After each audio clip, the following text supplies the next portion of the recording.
एक दफ़ा का जिक्र है, एक जंगल में जो काला नाम का बाघ एक शेरनी के पीछे लगा हुआ था। शेरनी परेशानी के आलम में भागते भागते हुए कह रही थी, अरे मैंने किसी का क्या बिगाड़ा है? ये बाघ मेरे पीछे क्यों लगा हुआ है और मुझे बहुत दर्द हो रहा है। मैं क्या करूं? कोई तो मुझे बचाओ, बचाओ।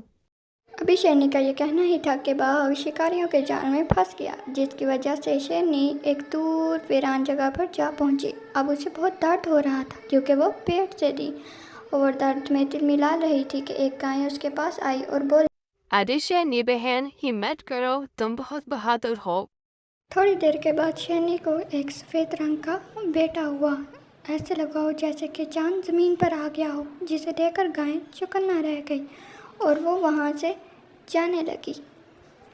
जिसे देखकर शेरनी ने कहा, अरे गाय बहन, सुनती हो? कहाँ जा रही हो? मेरी बात तो सुनो।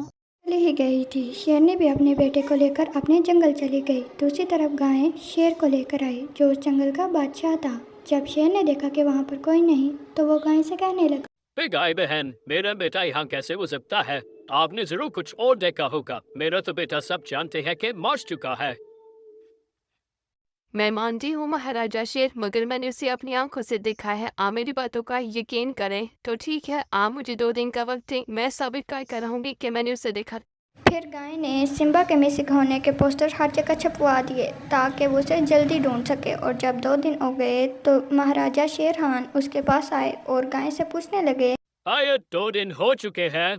जी महाराजा शेर, मैं जानती हूँ और मैं आपके पास आने ही वाली थी। और रही बात सिम्बा की, तो मुझे उसका पता चल गया है। मुझे खबर मिली है कि वो साथ वाले जंगल में है।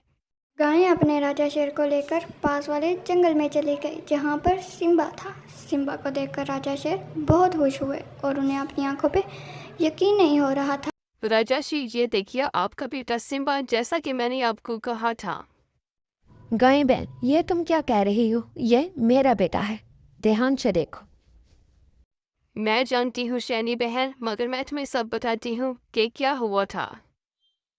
आज से कई महीने पहले राजा शेर का भी एक बेटा था जिसका नाम सिम्बा था। और वहाँ पर एक बाघ था जो कि राजा शेर को मार कर वहाँ बादशाह बनना चाहता था। वो एक जादूगर के पास गया और उससे कहने लगा, ये जादूगर मुझे कोई शक्ति दो जिसकी वजह से मैं उस छोटे शेर को मार सकूं,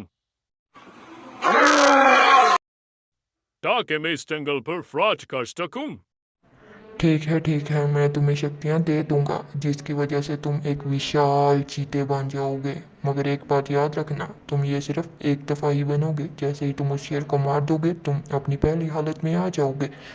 मैं तुम्हें ये शक्तियाँ तो दे दूंगा, मगर अगर तुम्हारे साथ इनकी वजह से कुछ बुरा हुआ तो उसका जिम्मेदार मैं नहीं हूँगा। तो ठीक है, मैं तुम्हें शक्तियाँ देता हूँ। शक्तियाँ मिलने के बाद बाघ बहुत शक्तिशाली हो गया। वो सबसे पहले सिम्बा के पास गया और उसे जाकर मार दिया। महाराजा शेर, किसी शक्तिशाली बाघ ने हमारे सिम्बा को मार दिया। जब महाराजा शेर ने यह सुना तो उसके पाँव से ज़मीन निकल गई और वो भागता हुआ सिम्बा के पास गया, उसे देखा और पूछा, कहाँ है वो शक्तिशाली बाघ? मैं उसे नहीं छोड़ूंगा। कहाँ है? तुम जितनी मर्जी कोशिश कर लो, तुम मुझे कभी नहीं ढूंढ पाओगे।